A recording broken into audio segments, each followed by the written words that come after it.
Okay, see. Time of issue of invoice for goods.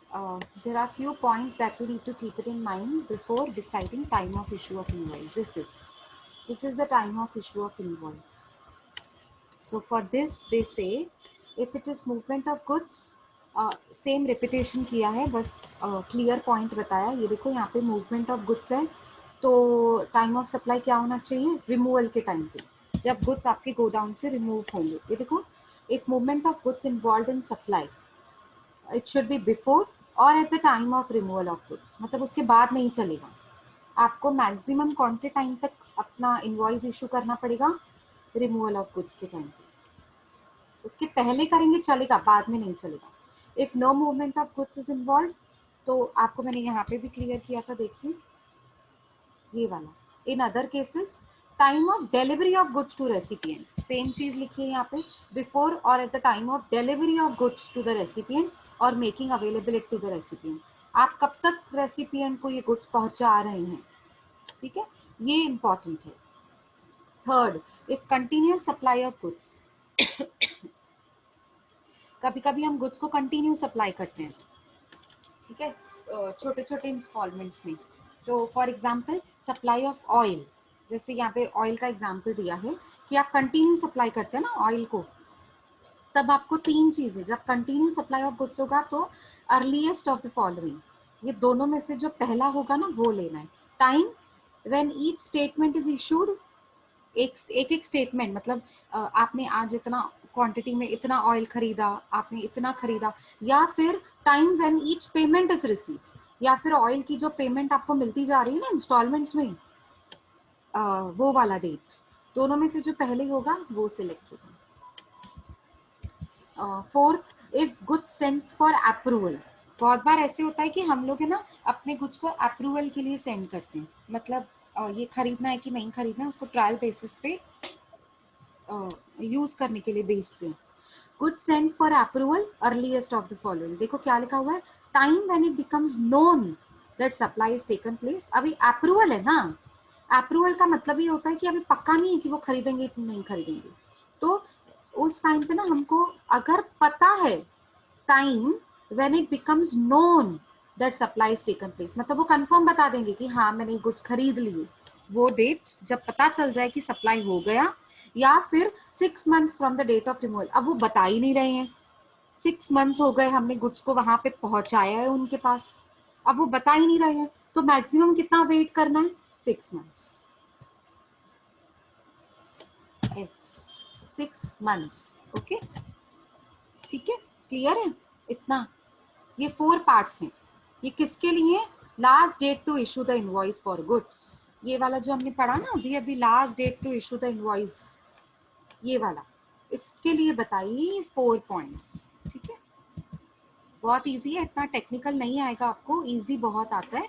आपको सिर्फ dates दी जाएंगी, आपको तीनों में से कंपेयर करके बताना. ज्यादा से ज्यादा नहीं ये दिया जाता है, इसके 2 डेट्स दी जाती है.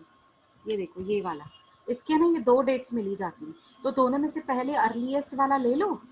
अब जो अर्लीस्ट वाला लिया उसको इन दोनों के साथ कंपेयर करिए और फिर बता देना अर्लीस्ट कौन सा है.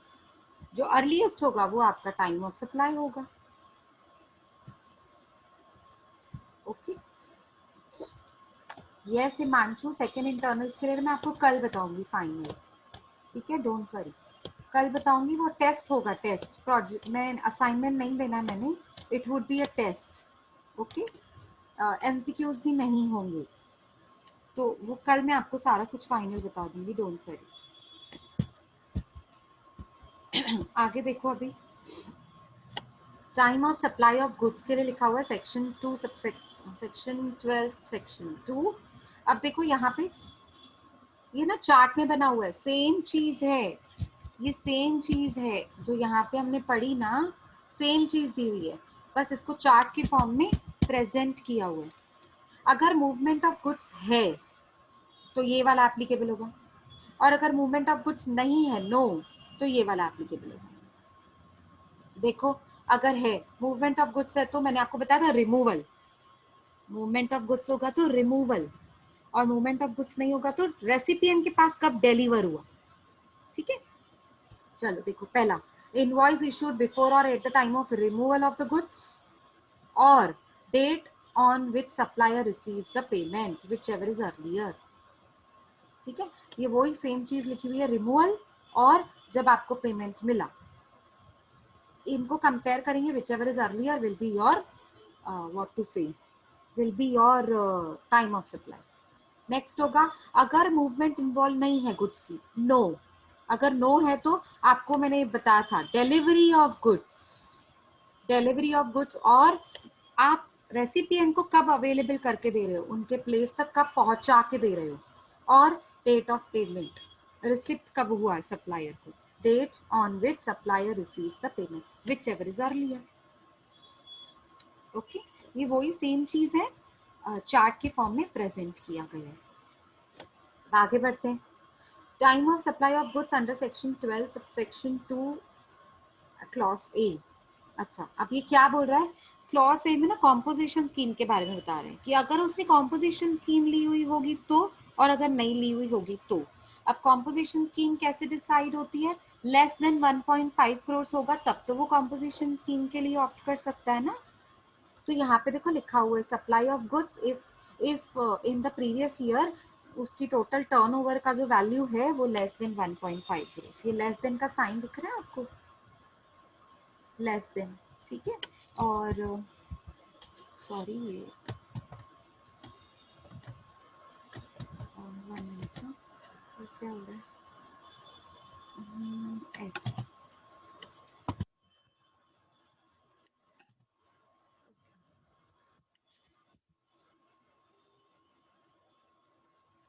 हाँ, इसमें देखो ये स्लाइड में मैंने ये नहीं बताया ना, ये मोर देन 1.5 करोड़ का टर्नओवर है, तो इसमें कॉम्पोजिशन स्कीम का तो कोई सवाल ही नहीं है, ये नॉर्मल स्कीम की बात कर रहे हैं. ठीक है, नॉर्मल में अगर मूवमेंट ऑफ गुड्स है तो removal, date of removal of goods, or date of receipt of payment whichever is earlier. और यहाँ पे इशू कब करोगे आप invoice, time at the delivery of goods, और जब सप्लायर को पेमेंट मिला, दोनों डेट्स में से कंपेयर करके विच एवर इज अर्लियर. ठीक है, अब अगर 1.5 करोड़ के नीचे आपका टर्नओवर, तो आपके पास ऑप्शन है. ऑप्शन का मतलब कंपल्सरी नहीं होता है, ऑप्शन है. ऑप्शन क्या है, कॉम्पोजिशन स्कीम ले भी सकते हो, नहीं भी ले सकते हो. चलो देखते हैं क्या बता रहा है ये chart. Supply of goods if in the previous year turnover is less than 1.5 crores. Yes, if it is less than 1.5 crores, he can opt for composition scheme. And if he opt for the composition scheme, yes, if he opt for the composition scheme, then time of supply will be date of invoice or date of receipt. Receipt means receipt of the payment. पैसा कब मिला, same चीज, ये same, exactly same, ये वाला same, date of invoice और date of receipt of payment, whichever is earlier. Same चीज लिखी हुई है यहाँ पर, डेट ऑफ इनवॉइस और date of receipt whichever is earlier. And next, अगर आपने कॉम्पोजिशन स्कीम नहीं ली, नो, अगर नहीं ली तो देखो, इनवॉइस इशूड बिफोर और at the time of removal of goods for supply to the recipient. मतलब आपने जिस टाइम पे गुड्स को रिमूव किया था ना अपने गोडाउन से, कि ये जाकर अभी ट्रांसपोर्ट होकर रेसिपिएंट को मिल जाएंगे, जिस दिन पे रिमूव किया था ना, वो दिन उसी दिन आपको इनवॉइस इशू करना है, और वही दिन आपका टाइम ऑफ सप्लाई होगा. कौन से केस में, जब कॉम्पोजिशन स्कीम आपने नहीं ली होगी तो रिमूवल वाला डेट. ठीक है, अब आ जाओ, अगर आपका 1.5 करोड़ से नीचे नहीं है टर्नओवर, नहीं है तो फिर तो ये सेम केस है ना, नहीं है तो ये तो सेम केस है, ये वाला सेम. अगर आपने 1.5 करोड़ से नीचे नहीं है और कॉम्पोजिशन स्कीम भी नहीं ली है, तो फिर ये जनरल केस हो गया ना, ये तो हमने पहले भी पढ़ा. ये देखो सेम पॉइंट लिखी हुई है, डेट ऑफ इनवॉइस और date of receipt whichever is earlier. ये देखो नो के नीचे. ओके, मतलब फर्क क्या है, सिर्फ कॉम्पोजिशन स्कीम ली है तो भी यही होगा, 1.5 करोड़ से नीचे नहीं है तो भी यही होगा, और अगर कॉम्पोजिशन नहीं लिया, आपका 1.5 करोड़ से नीचे है तो भी आपने कॉम्पोजिशन स्कीम नहीं लिया, तो आपको ये बेनिफिट है। इशू का इनवॉइस कर सकते हो जब आपका गुड्स रिमूव होगा फ्रॉम योर गोडाउन। ठीक है, अभी देखो एग्जाम्पल, अब आपको जो भी डाउट्स होंगे ना यहाँ पे क्लियर हो जाएंगे। Mister Narendra sold goods worth ₹5,000, ये तो वैल्यू बता रहा है, मेरे को वैल्यू का तो कुछ लेना देना है ही नहीं। कौन सी डेट पे? सोल्ड गुड्स ऑन 31 जनवरी 2020। मुझे सेलिंग का डेट नहीं देखना है, ये जानबूझ के दिया हुआ है, ठीक है ना, कंफ्यूज नहीं होना। अब देखो, he entered the payment in books of accounts, हाँ सॉरी ये डेट भी देखना पड़ेगा ना, 31 जनवरी भी देखना पड़ेगा, सॉरी सेल किया मतलब वो भी डेट देखना पड़ेगा, क्योंकि इशू द इनवॉइस भी तो करते हैं सेल के टाइम पे, है ना। सेल के टाइम पे हम इनवॉइस इशू करते हैं ना, जब सेल होगा तब इनवॉइस भी तो कंपलसरी इशू होता है। तो अगर अलग से नहीं बताइए ना डेट ऑफ इनवॉइस कौन सी है, तो सेल के टाइम पे ही समझना है हमें, ठीक है ना। चलो आगे पढ़ते हैं, डेट ऑफ इनवॉइस दिया है कि नहीं। मिस्टर नरेंद्र ने गुड्स सेल किए 31 जनवरी को। He entered the payment in his books of accounts 2 January 2020 while his bank account was credited with the payment on 5th January. Books of accounts में कौन सी date है? 2 जनवरी, और उसके बैंक अकाउंट में 3 दिन के बाद पैसा आया, 2 फरवरी एंड 5 फरवरी, ठीक है, 3 दिन का गैप है अगर आपको दिख रहा है तो। What shall be the time of supply in this case? देखो बहुत सिंपल है, अब आपको क्या करना है, जो ये चीज है, ये वाला रिसिप्ट ऑफ पेमेंट, हमेशा याद रखो, अगर रिसिप्ट ऑफ पेमेंट में दोनों दिया हुआ है तो पहले दोनों में से अर्लियर निकालो, पहले इन दोनों में से हमने अर्लियर निकालना है, ठीक है। तो देखते हैं अभी नरेंद्र वाला एग्जांपल। रिसिप्ट में बुक्स में एंट्री कभी रिकॉर्ड करी है? 2 फरवरी, ये देखो date of entry in books of account 2 फरवरी। अच्छा, बैंक ऑफ अकाउंट में कभी क्रेडिट हुआ? 5 फरवरी, तो हम यहाँ पे लिखेंगे date on which bank account is credited 5 फरवरी, विच एवर इज अर्लियर। हम नीचे लिखे, इससे ऊपर लिखा है अर्लियर ऑफ, हम नीचे लिखेंगे whichever is earlier, so 2 फरवरी इज अर्लियर। सो ये जो हमारा थर्ड पार्ट है, ये third part receipt of payment, अब रिसिप्ट ऑफ पेमेंट दोनों में से अर्ली कौन सा है? 2 फरवरी, तो हमने सिलेक्ट कौन सा किया? 2 फरवरी, हमने सिलेक्ट भी तो वही करना है, 2 फरवरी, ठीक है। तो देखो यहाँ पे लिखा हुआ, so this will be 2 February 2020, इसे कहते हैं receipt, date of payment, date in on which I got the payment, I got the amount, that is 2 फरवरी। अच्छा, date of issue of invoice क्या है? 31 जनवरी, जब आपने सेल्स किया उस दिन आपने इनवॉइस इशू किया, तो 31 January is date of issue of invoice. अब आपको लास्ट डेट, तो उसके लिए तो आपको ये पता होना चाहिए ना, रिमूवल है गुड्स का कि अदर केस है कि कंटिन्यूस सप्लाई है। ये सिंपल प्रॉब्लम है जिसमें आपको सिर्फ 2 डेट्स दी हुई है, तो दोनों सिर्फ 2 ही कंपेयर करना है, समझा। ये लास्ट डेट तब आता है, ये due date of issue of invoice तब आएगा जब सब में ना डिटेल में दिया जाएगा, मतलब मूवमेंट ऑफ गुड्स है कि नो मूवमेंट ऑफ गुड्स है कि कॉन्टिन्यूस सप्लाई है या फिर गुड्स सेंट ऑन अप्रूवल है। ये जब डिटेल में क्वेश्चन पूछेंगे ना, तब last date of issue of invoice consider किया जाता है, पर अभी तो उसने कुछ दिया ही नहीं ना, डिटेल्स तो दी ही नहीं है, तो सिंपल मतलब date of issue of invoice है 31 जनवरी, और 2 रिसिप्ट थी, 2 डेट्स थी जब रिसिप्ट ऑफ द पेमेंट के लिए काउंट की जाएंगी, तो दोनों में से जो अर्ली क्या था? 2 फरवरी 5 फरवरी, दैट इज 2 फरवरी। अब आपको इन 2 डेट्स में से अर्ली वाला सिलेक्ट करने का, बताओ 31 जनवरी date of issue of invoice है और डेट ऑफ पेमेंट है 2 फरवरी, तो दोनों में से अर्ली कौन सा है? 31 जनवरी। टोटल 3 डेट्स दी हुई है, उसमें से 2 में से पहले एक निकालना है और फिर दोनों में से कंपैरिजन करके फाइनल एक नेट आंसर निकालना है, that is your time of supply. Example से क्लियर हुआ? अभी तक जो भी हमने पढ़ा, अभी तक जितना भी गुड्स के बारे में पढ़ा, उतना क्लियर है सबको? चलो अनम्यूट Yes. करके आंसर दो। Okay, good good. बाकी सबको भी समझ रहे हैं? हाँ, मैं अज्यूम कर रही हूँ एक ने आंसर दिया है।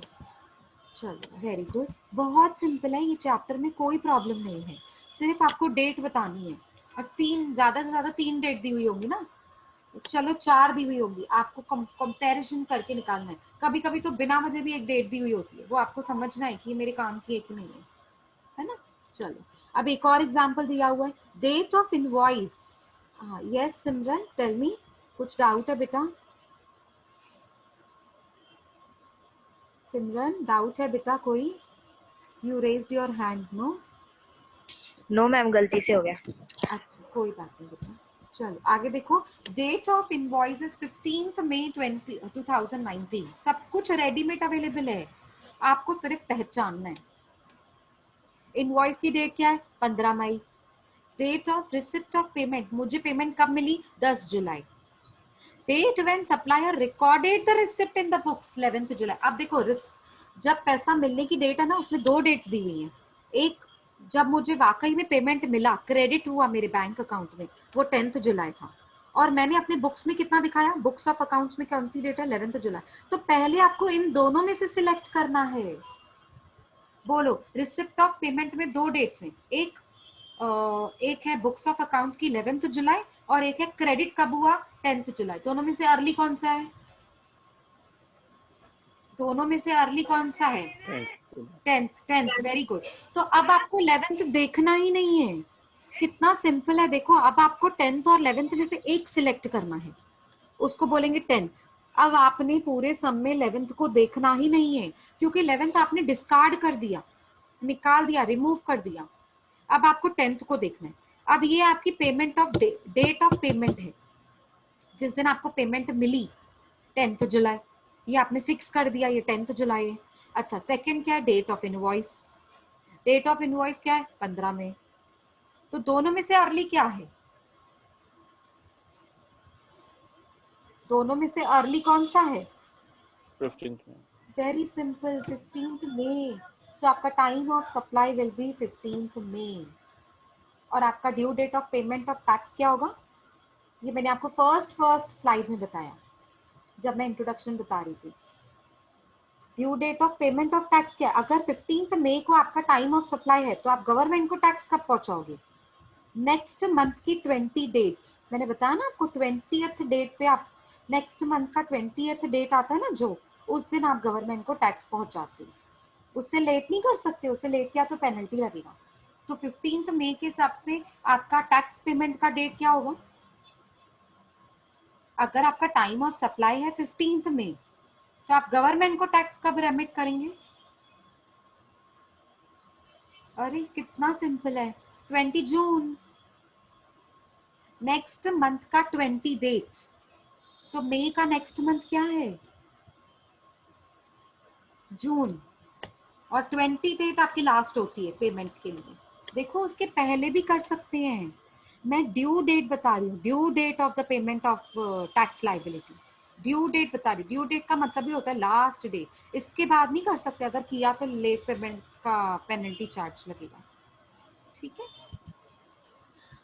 आगे बढ़ते हैं। Time of supply under reverse charge, मतलब अब हम क्या कर रहे हैं? एक मिनट, हाँ मैंने अभी क्या करवाया, ये सब कुछ जितना भी अभी तक हमने जो भी किया ना, वो था time of supply of goods under forward charge. ये हमने गुड्स का किया फॉरवर्ड चार्ज, ठीक है। अभी एक्चुअली मैंने स्लाइड कैसे बनाई है, अभी हम गुड्स का ही करेंगे रिवर्स चार्ज। अभी हम गुड्स के बारे में पढ़ रहे हैं, पहले किया फॉरवर्ड, अब करेंगे रिवर्स, ठीक है। पर है ना यहाँ पे रिवर्स के लिए ना, रिवर्स में ना सबके रूल्स एप्लीकेबल सेम होते हैं, गुड्स के लिए सर्विसेज के लिए, दोनों के लिए सेम होता है। इसीलिए ये स्लाइड में आपको गुड्स एंड सर्विसेज दोनों एक साथ दिखेंगे, क्योंकि एक्चुअली दोनों के लिए जो रूल्स होते हैं ना वो सेम होते हैं।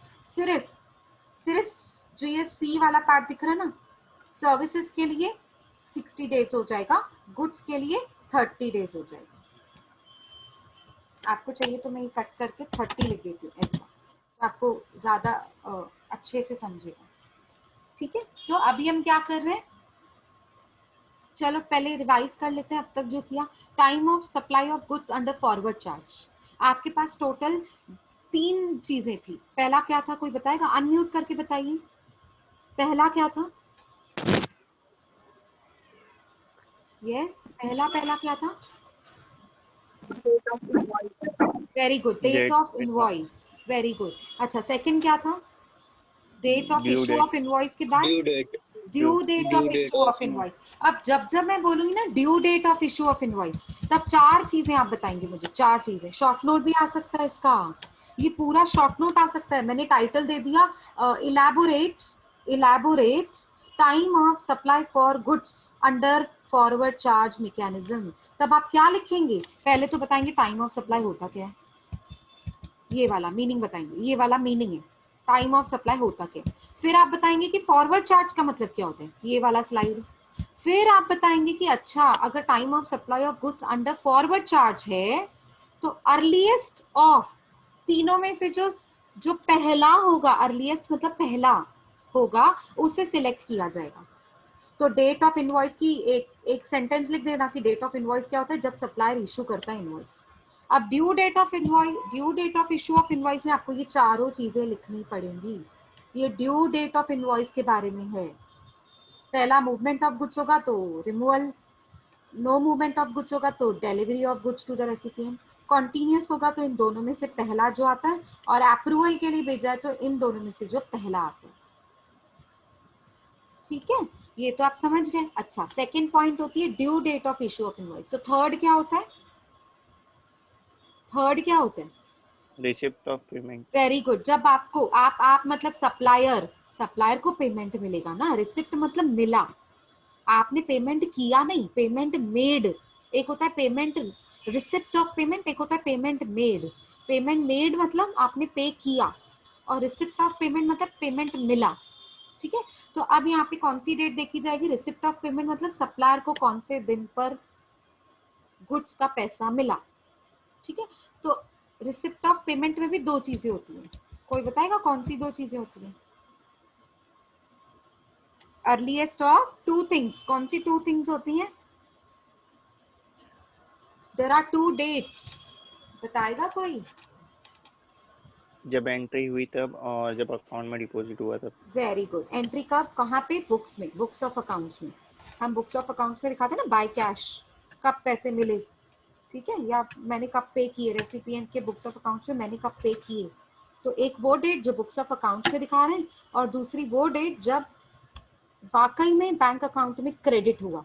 क्योंकि जरूरी नहीं है ना दोनों सेम हो, बहुत बार सेम भी होता है, एनईएफटी के टाइम पे सेम होता है, लेकिन जब आप चेक के थ्रू डिपॉजिट करते हैं, किसी को चेक देते हैं तो 3 दिन लग जाते हैं। तो अगर दोनों डेट्स अलग है तो दोनों डेट्स में से जो अर्लीस्ट होंगी पहले वो सिलेक्ट कर लेना है, और उसके बाद उसको कंपैरिजन करना है इसके साथ, date of invoice and due date of invoice. ठीक है, इतना सबको क्लियर है? तो अब हम आगे बढ़ते हैं रिवर्स चार्ज पे। किसका पढ़ रहे हैं हम रिवर्स चार्ज? गुड्स का। बहुत ध्यान से सुनो, रिवर्स चार्ज हम पढ़ रहे हैं अभी गुड्स का। अभी तक हम गुड्स पे ही खड़े हैं, हम सर्विसेज पे गए ही नहीं हैं। वो अलग बात है कि रिवर्स चार्ज मैकेनिज्म में जितनी भी चीजें दी हुई हैं वो गुड्स और सर्विसेज के लिए सेम है, एक्सेप्ट वन थिंग, वो मैंने आपको अभी अभी क्लियर किया था, फिर से कर दूंगी, डोंट वरी। आ जाइए रिवर्स चार्ज पे। रिवर्स चार्ज का मतलब होता है जब सप्लायर को नहीं टैक्स भरनी होती है और रेसिपिएंट को टैक्स भरनी होती है। रिवर्स चार्ज मैकेनिज्म मतलब जो गुड्स खरीद रहा है, वैसे तो जो गुड्स बेच रहा है उसको टैक्स भरनी होती है। क्यों? क्योंकि वो कस्टमर से टैक्स वसूल करता है और आईटी से क्लेम करता है। अब अगर अगर वो कस्टमर से टैक्स ले ही नहीं रहा है लेकिन टैक्सेबल गुड्स बेच रहा है, तो रिवर्स चार्ज मैकेनिज्म में एप्लीकेबल होगा ना, क्योंकि उसने कस्टमर से टैक्स ही नहीं ली है। लेकिन गुड्स कौन से बेच रहा है? टैक्सेबल। क्या पता वो रजिस्टर्ड पर्सन नहीं है। हमने पढ़ा है ना reverse charge mechanism, levy of collection of tax, levy and collection chapter में। तो रिवर्स चार्ज मैकेनिज्म कब एप्लीकेबल होता है? एक केस बताया था मैंने आपको, जब आप अनरजिस्टर्ड हो और जो जो परचेज करने वाला है वो रजिस्टर्ड डीलर है। तो आप हो ही अनरजिस्टर्ड, तो आप टैक्स कैसे भरोगे? इसीलिए जो खरीद रहा है ना वो रजिस्टर्ड है और उसको टैक्स भरनी पड़ेगी। एक मैंने ये केस बताया था, ठीक है। और रिवर्स चार्ज मैकेनिज्म में तीन चीजें हैं, देखो 3 डेट्स हैं। पहला date, date of receipt of goods, बहुत सिंपल है। यहाँ पे रिवर्स देखो, आपको ना ऐसे याद करना है। रिवर्स चार्ज मतलब कौन? जो गुड्स ले रहा है, तो उसको कौन सी डेट पे गुड्स मिले। रिवर्स चार्ज मैकेनिज्म का मतलब जो गुड्स ले रहा है उसको टैक्स भरनी है, तो कौन सी डेट पे गुड्स उसको मिले, वो date, date of receipt of goods. ठीक है, पहला तो समझ गए। अब दूसरा, ये वाला देखो, दूसरा मतलब ये डेट ऑफ पेमेंट, आपने सामने वाले सप्लायर को कब पेमेंट किया। प्लीज ध्यान से सुनो, ये ना डेट ऑफ पेमेंट है, मतलब date of receipt of payment नहीं है। डेट ऑफ पेमेंट मतलब आप कब सामने वाले को पे कर रहे हो, ये आपकी बात चल रही है, ये रेसिपिएंट की बात चल रही है रिवर्स चार्ज मैकेनिज्म में। ठीक है, तो डेट ऑफ पेमेंट जब आपने पे किया, गुड्स परचेज किए तो पे भी तो किया होगा। तो ये 2 पॉइंट तो कितनी सिंपल है, देखो अभी का भी याद पड़ गई। जब मुझे गुड्स मिले वो दिन और जब मैंने पेमेंट किया वो दिन, ये 2 डेट्स हो गई। अब तीसरा देखो, द डेट, ध्यान से देखेंगे प्लीज, मैं गुड्स की बात कर रही हूँ। The date immediately after 30 days from the date of issue of invoice by the supplier. अब आपको सप्लायर इनवॉइस भी तो इशू करेगा ना, ठीक है। सप्लायर जब इनवॉइस इशू करेगा, ठीक उसके 30 डेज के अंदर, मतलब 30 डेज तक, उसके बाद 30 डेज तक, आफ्टर मतलब इमीडिएटली आफ्टर का मतलब होता है, समझो आपको सप्लायर ने इनवॉइस इशू किया 25 नवंबर, चलो 1 नवंबर पकड़ लो, इजी हो जाएगा आपको आंसर देने को। सपोज आपको सप्लायर ने इशू किया इनवॉइस 1 नवंबर, तो डेट इमीडिएटली का मतलब 1 नवंबर से ही देखना है आपको 30 डेज कब होते हैं। तो आप 1 नवंबर से 30 डेज क्या पकड़ेंगे, 30 नवंबर। समझ में आ रहा है कि नहीं? सो लास्ट डेट कौन सी होगी, 30 डेज तक, तो 30 डेज मतलब 30 नवंबर। आया समझ में? Date of issue of invoice नहीं लेना है यहाँ पे, ये ऊपर क्या था, date of issue of invoice, यहाँ पे date of issue of invoice की ठीक 30 डेज के बाद जो डेट आएगी ना, वो वाली डेट लेनी है। आया समझ में? और सर्विसेज का जो पूरा सर्विसेज भी सेम है, सेम एग्जैक्टली सेम, सिर्फ जो यहाँ पे 30 लिखा ना उसको 60 पकड़ने का, मतलब 2 months, बस यही डिफरेंस है। चलो एनीवेज, हम तो अभी गुड्स कर रहे हैं, let's not get confused with services. बीच में सर्विस कहाँ से आ गया, उससे कंफ्यूजन मुझे नहीं करवानी है आपको। आपने देखना है कि हम गुड्स पढ़ रहे हैं। गुड्स के 3 रिवर्स चार्ज मैकेनिज्म में 3 चीज होती है, कब गुड्स मिले, कब मैंने पेमेंट किया, और जिस दिन पे मुझे सप्लायर ने इशू किया था इनवॉइस, उसके ठीक 30 डेज के बाद कौन सी डेट बैठती है। ठीक है ना, कितना इजी है देखो। आपको सिर्फ है ना ये डेट्स याद करनी है और फिर आपके लिए तो बहुत इजी हो जाएगा। ये देखो, आते हैं हम यहाँ पर, time of supply under reverse charge under section 12 subsection 3 जो गुड्स का है, 13 सबसेक्शन 3 जो सर्विसेज का है, शल बी अर्लीएस्ट, ये वर्ड देखो, shall be earliest of the following. 3 चीजें दी हुई हैं। पहला, date of receipt of goods, जब आपको गुड्स मिले। अच्छा हाँ, जो ये date of receipt of goods है ना, ये सिर्फ गुड्स के टाइम पे एप्लीकेबल है, ये सर्विसेज के टाइम पे एप्लीकेबल नहीं होता है। मतलब सर्विसेज के लिए आपको सिर्फ 2 चीजें लगानी है, ये वाली सर्विसेज के टाइम पे सिर्फ 2 चीजें लगानी है, क्योंकि रिसिप्ट ऑफ सर्विस तो उसी टाइम पे मिलती है ना जब दी जाती है। सर्विस तो देखो, गुड्स पहुंचने में टाइम लग सकती है, सर्विस कैसे टाइम लगेगा। सर्विस तो सामने वाला आपको जब देगा तभी आपको मिल जाएगी ना, तो वो तो सेम डेट होगी ना, इसीलिए वो नहीं होता है सर्विसेज में। ठीक है, तो गुड्स हम पढ़ रहे हैं। गुड्स में पहला डेट है कब गुड्स मिले, दूसरा डेट ऑफ पेमेंट। अच्छा, डेट ऑफ पेमेंट में फिर से 2 चीजें आ सकती हैं, कब आपकी बुक्स में एंटर किया था आपने डेट ऑफ पेमेंट, और कब आपके अकाउंट से डेबिट हुआ। डेबिट मतलब आप अभी पे कर रहे हो ना, आप अब रिसीव नहीं कर रहे हो, पे कर रहे हो। तो पे कर रहे हो तो आपके अकाउंट से डेबिट होगा, डेबिट। क्रेडिट नहीं होगा आपके अकाउंट में, डेबिट मतलब आपके अकाउंट से कटेगा। क्यों? क्योंकि अब आप पेमेंट रिसीव नहीं कर रहे हो, आप रेसिपिएंट हो, आप पेमेंट दे रहे हो। ठीक है, चलो। Earliest of the date of payment was entered in the books of accounts and date of payment was debited in the bank account.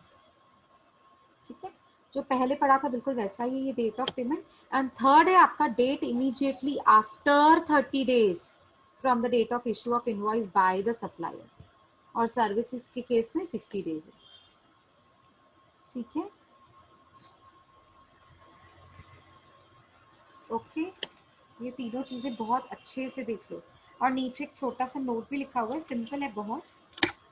देखो क्या लिखा हुआ है, if it is not possible to determine the time of supply under provisions of A B and C, A B C मतलब ये ए, ये B, ये सी। कभी कभी ना डिफिकल्ट होता है कि नहीं समझ आ रहा है, ए बी सी तीनों में से एप्लीकेबल कुछ हो ही नहीं रहा, कुछ डिटर्मिनेशन नहीं निकल रहा है उसका, डिटरमाइन नहीं कर सक रहे हम। तो time of supply shall be date of entry in the books of accounts of recipient. यहाँ पे रेसिपिएंट बहुत इंपॉर्टेंट है, क्योंकि रेसिपिएंट टैक्स भरेगा ना, तो उसके बुक्स ऑफ अकाउंट्स में डेट ऑफ एंट्री क्या दिखाई है, वो सेम डेट होगा आपका टाइम ऑफ सप्लाई। खैर अभी आपको ये नोट पे इतना ज्यादा ध्यान नहीं देना है, सिर्फ आपको नॉलेज के लिए दिया हुआ है, समझ आएंगे इसके ऊपर। ठीक है ना, तो 3 डेट्स थी रिवर्स चार्ज मैकेनिज्म में। आप मुझे गुड्स के लिए बताएंगे, 3 डेट्स थी गुड्स के लिए। सबसे पहला क्या था बताइए, सबसे पहला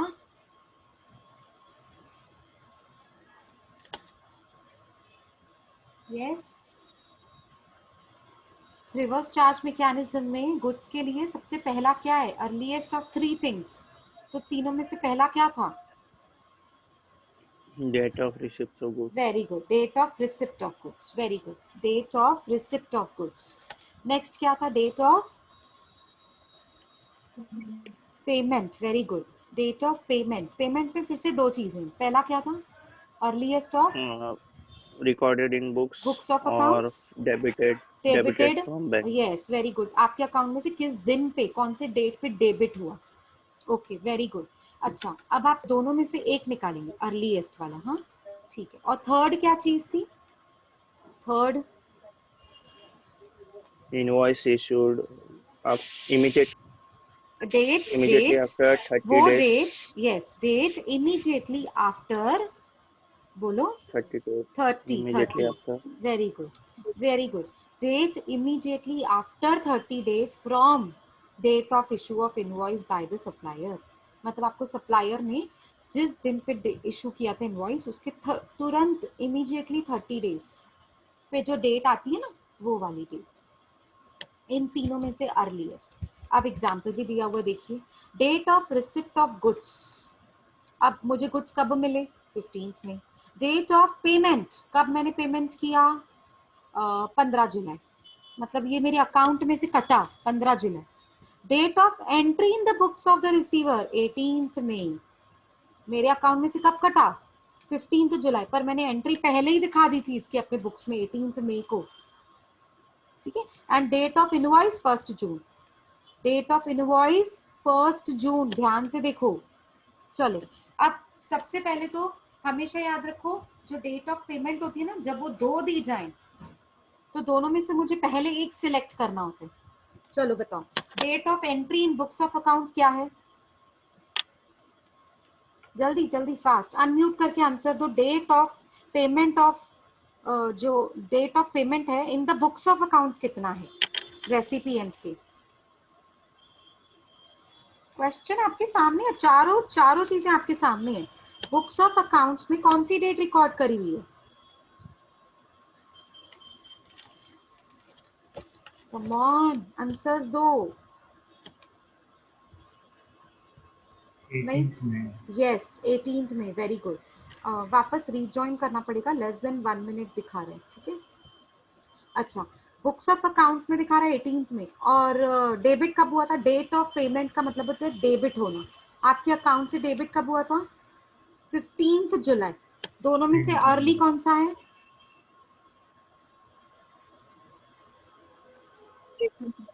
यस 18th में, वेरी गुड। दोनों में से अर्ली 18th में है। अब 18th में हमारा एक आंसर निकल गया जिसको बोलते हैं हम date of payment. Date of payment 18th में, date of receipt of goods 15th में, and date of issue of invoice कब है? 1 जून। लेकिन हम 1 जून नहीं ले सकते, 30 डेज लेना पड़ेगा। तो 1 जून के 30